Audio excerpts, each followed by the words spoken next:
আসসালামু আলাইকুম। আমি Arif Ahmed, authorised representative, Dhaka stock exchange. আপনাদের সকলকে আমন্ত্রণ জানাচ্ছি কাই টিভির নিয়মিত স্টক মার্কেট আপডেট ব্লগে। তো প্রথমে বলতে হয় আলহামদুলিল্লাহ যে আজ অনেকদিন পর আমাদের মার্কেটটা একটা ভালো একটা পজিটিভের মুখ দেখলো। প্রায় দিন শেষে 59 পয়েন্ট প্লাস ছিল এবং টার্নওভার কিন্তু বেশ ভালো ছিল, প্রায় 500 কোটি টাকা। আসলে একটা সময় কিন্তু 70 পয়েন্টের উপরে চলে গেছিল মার্কেটটি, পরবর্তীতে দেখা গেল ক্লোজিং হলো 59 পয়েন্টে। আলহামদুলিল্লাহ আসলে যতটুকু প্লাস হয়েছে একটা ভালো একটা আসলে টার্নিং পয়েন্ট ছিল আজকের জন্য। তো আশা করব এই টার্নিং পয়েন্টেই মার্কেটটা আসলে এগিয়ে যাবে। তো আজকে আসলে আমরা ব্লগে যে বিষয়টা নিয়ে কথা বলবো সেটি হচ্ছে কি, ঠিক এর আগের ব্লগেও কিন্তু আমরা কথা বলেছিলাম যে কালো টাকার বিষয়। ঠিক তেমনি এই কালো টাকার যে বিনিয়োগটা আসতে যাচ্ছে আসলে আমাদের পুঁজিবাজারে, সেই বিষয়ে আরো বিস্তারিত আজকের ভিডিওতে আপনাদের সামনে তুলে ধরবো। আসলে এই কালো টাকা বা অপ্রদর্শিত যে টাকাটা রয়েছে, যে অর্থটা রয়েছে, সেই অর্থটা কিন্তু বিভিন্ন খাতে কিন্তু আসলে ইনভেস্টের একটা সুযোগ থাকে, বিনিয়োগ করার সুযোগ থাকে। তো আসলে যেমন ফ্ল্যাট রয়েছে, প্লট রয়েছে, এগুলোতেও কিন্তু আসলে আপনার এই অপ্রদর্শিত টাকা ইনভেস্ট হবে, বিনিয়োগ আসবে। তবে এই যে পুঁজিবাজারে বিনিয়োগ করলে কি সুযোগ সুবিধাটা বেশি পাওয়া যাবে, আর অন্যান্য খাতগুলোতেও কিন্তু বিনিয়োগ করা যাবে, তবে সেখানে কি বাধা থাকবে, সেটি কিন্তু আসলে মেইন আসল বিষয় হয়ে দাঁড়িয়েছে আসলে আমাদের কোন দিকে আমাদের মার্কেটটা টার্নিং নেবে। তো আসলে যে পুঁজিবাজারে কি জন্য আমি পুঁজিবাজারকে এগিয়ে রাখবো এই অপ্রদর্শিত অর্থ বিনিয়োগের জন্য, সেই বিষয়টা আজকে তুলে ধরবো আজকের ব্লগের মাধ্যমে। তো আপনাদের সবার সাথেই আসলে দেখা হবে আমার ফেসবুক পেজ অথবা আমার ইউটিউব চ্যানেল কাইট টিভিতে ইন্ট্রোর পর আমরা বিস্তারিত এই বিষয়ে আলোচনা করছি। ধন্যবাদ।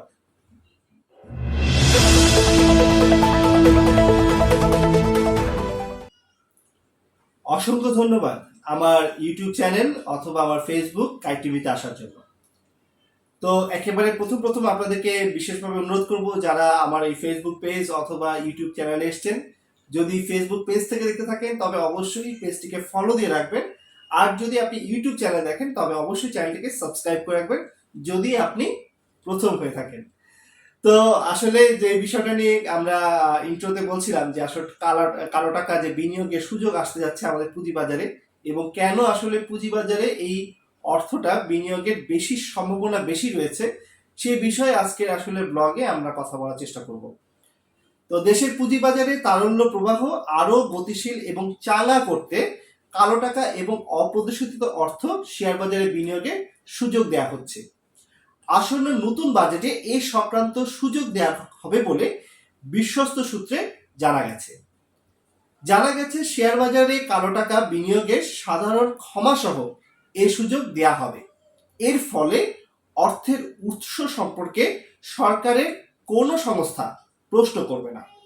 এটি কিন্তু খুব বড় একটা পয়েন্ট যে আসলে শেয়ার বাজারে এই কালো টাকাটা বিনিয়োগ করতে দেওয়া হবে, এবং দেওয়া হবে হচ্ছে কি সাধারণ ক্ষমাসহ।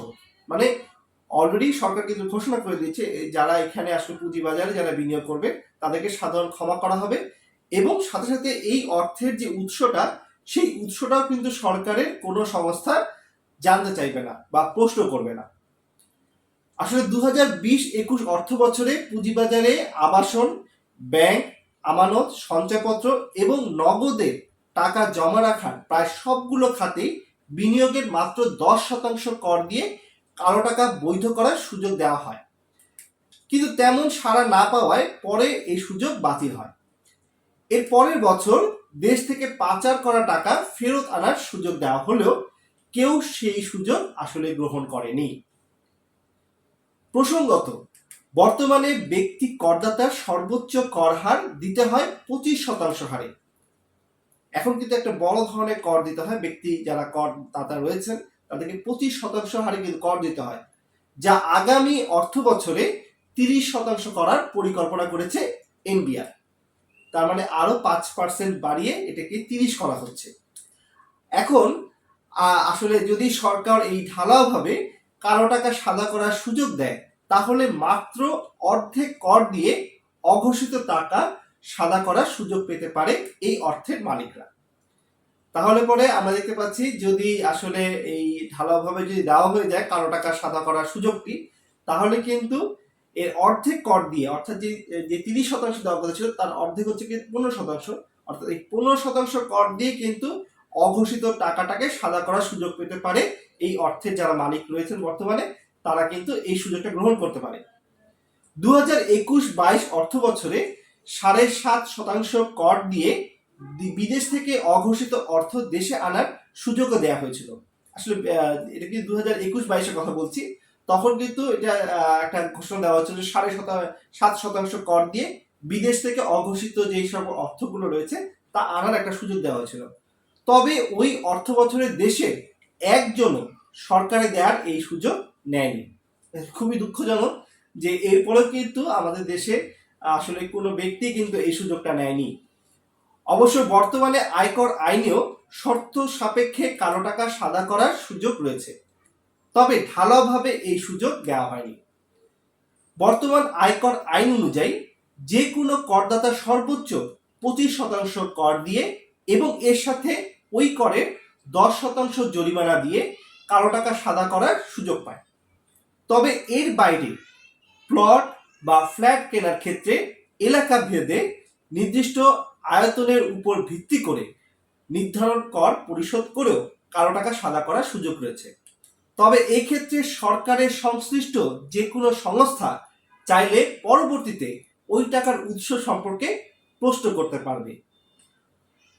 তবে তাতে খুব একটা অর্থ সাদা হচ্ছে না, বা আসলে এটা যে মূলধারায় যে অর্থটা আসবে তা কিন্তু আসলে হচ্ছে না।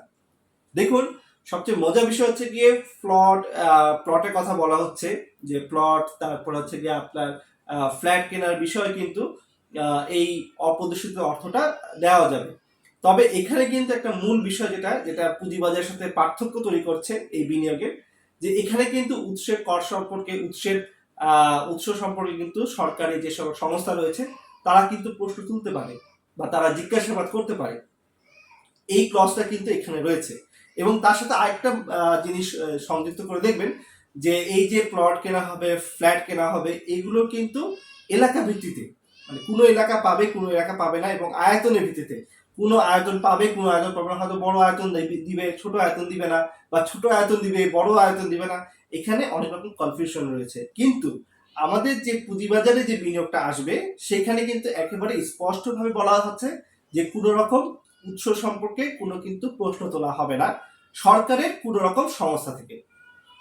তো এখানে কিন্তু আর কোনো রকম মানে কোনো রকম যে আমাদের যে কোনো রকম থাকবে, সংশয় থাকবে, সেই সংশয়টা কিন্তু আসলে নেই পুঁজিবাজারের ক্ষেত্রে। তা এটাই কিন্তু আসলে পুঁজিবাজারে যে অর্থটা আসার জন্য এটা একটা বড় ধরনের সহায়ক হবে।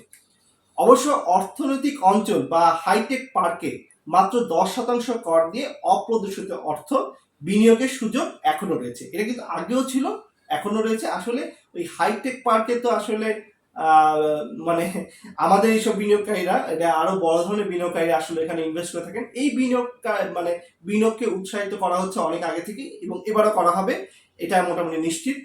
আসলে এই বিনিয়োগে অ্যামনেস্টি পায় আছে বিনিয়োগকারীরা। তো এটা আসলে পাবেই, কারণ হচ্ছে কি যেহেতু এখানে আমাদের একটা প্রোডাকশনের বিষয়, একটা রেমিটেন্সের বিষয় থাকে। সো আমরা যেহেতু এক্সপোর্ট করতে যাচ্ছি, এক্সপোর্ট বেশি করতে চাইলে পরে আমাদের আসলে এইসব সুযোগ সুবিধা দিতে হবে আমাদের এই সব বিনিয়োগকারীদেরকে, বড় বিনিয়োগকারীদেরকে। এনবিআর এর তথ্য বলছে 2020-21 অর্থ বছরে প্রায় 11,839 জন 20,500 কোটি টাকা বৈধ করেছে। এই অর্থ বছরে অপ্রদর্শিত অর্থ বৈধ করে 2,048 কোটি টাকা রাজস্ব পেয়েছে কিন্তু এনবিআর। এটা কিন্তু একটা বড় অঙ্ক, 2,048 কোটি টাকা কিন্তু রাজস্ব পেয়েছিল এই এনবিআর এই অপ্রদর্শিত অর্থটাকে বিনিয়োগ করতে দিয়ে। এর মধ্যে 7,055 জন এনআরবির স্থায়ী বিধানের আওতায় ব্যাংকে জমা বা নগদ 16,803 কোটি টাকা বৈধ করেছে। বাকি টাকা জমি, ফ্ল্যাট এবং পুঁজিবাজারে বিনিয়োগ করা হয়েছে। তো এবারে আমরা আশা করছি যে আমাদের যেহেতু ফ্ল্যাট বা জমিতে বিনিয়োগ করলে কিছু কিছু সমস্যা, কিছু কিছু ক্লজ রয়েছে, যেসব ক্লজের কারণে কিন্তু সেখান থেকে মানুষ কিছুটা হলে পরে সরে এসে পুঁজিবাজারে বিনিয়োগটাকে বেশি স্বাচ্ছন্দ্য বোধ করবে। এই কারণেই আমরা ধরে নিতে পারি যে আমাদের এবার পুঁজিবাজারে এই বিনিয়োগটা বেশি আসতে যাচ্ছে। তো আসলে অনেকদিন পর আমাদের বাজারটা ঘুরে দাঁড়ালো, আলহামদুলিল্লাহ। যদিও আমাদের যারা বিনিয়োগকারী রয়েছে তারা অনেক উপরে প্রাইজে সব শেয়ার কেনা বেশিরভাগই, কারণ সেই জায়গায় যেতে হলে পরে এখনো অনেক সময় লাগবে। তবে আসলে যে পড়াটা পড়ছিল এতে কিন্তু আসলে আমি অনেক মানুষের আসলে মেসেজ পাচ্ছি, তারা আমাকে হোয়াটসঅ্যাপে নক করছে, কারণ আমার হোয়াটসঅ্যাপ নাম্বারটা আমার দেওয়া আছে আমার এই ভিডিও লিঙ্কে, ডেসক্রিপশনে দেওয়া হচ্ছে, ফেসবুকেও তাই। তো অনেক মানুষের কিন্তু অনেক রকম প্রশ্ন, অনেক হতাশা এই কদিন ধরে আমি আসলে পেয়েছি, এবং প্রত্যেককে চেষ্টা করেছি আমি আমার মতো করে সান্ত্বনা দেওয়ার। কারণ আমার একটা আস্থা ছিল যে মার্কেটটাকে তো আসলে খুব অল্প দিন না, প্রায় 18 বছর ধরে দেখছি। ঠিক এইভাবে কিন্তু প্রতিবারই যখনই একেবারে নিঃশেষ অবস্থায় চলে আসে, একবারে বলবো যে পতনের একবার শেষ সীমায় চলে আসে, তখন কিন্তু আমাদের অনেক সাধারণ বিনিয়োগকারী হাল ছেড়ে দেয়, তারা অনেক অসুস্থ হয়ে পড়েন। আমি অনেকবার অসুস্থ হওয়ার খবরও পেয়েছি, অনেকে হাড়ের রুগী, তারা অনেক রকম বেশ সমস্যার মধ্যে রয়েছে। আল্লাহ তাদেরকে শেফা দান করুক, আমরা সবাই তাদের জন্য দোয়া করব। অনেকে ঋণে জর্জরিত হয়েছে, এমন অনেকে বলেছে বাসা ভাড়া দিতে পারছি না, এরকম নানাবিধ সমস্যায় পড়েছে আমাদের বিনিয়োগকারীরা। তো যেটা বলে যে একদম দেয়ালে পিঠ ঠেকে গেছে, দেয়ালে শুধু না, আমাদের পুরো শরীরে আসলে ঠেকে গেছে এই পুঁজিবাজারে। তো আমাদের বিনিয়োগকারীদের জন্য আশা রাখছি যে সামনে সুদিন আসবে, কারণ আমাদের সামনে আরো অনেক ভালো ভালো এরকম নিউজ দিতে পারবো, এবং ভালো ভালো নিউজ দিতে পারলে পরে আমার নিজের কাছেও খুব ভালো লাগে। তো আজকের মতন এখানেই বিদায় নিব, তবে খুব অল্প সময়ের মধ্যে আপনাদের সাথে আবার দেখা হচ্ছে স্টক মার্কেট আপডেট যে কোনো ব্লগ নিয়ে। ততক্ষণ ভালো থাকবেন, সুস্থ থাকবেন, আর আপনার শরীরের খেয়াল রাখবেন, কারণ আপনার স্বাস্থ্য হচ্ছে কিন্তু সবচেয়ে বড় সম্পদ, অর্থ নয়। আর অবশ্যই যেটা বলি সেটা হচ্ছে আমার এবং আমার পরিবারের জন্য দোয়া করবেন। আল্লাহ হাফেজ।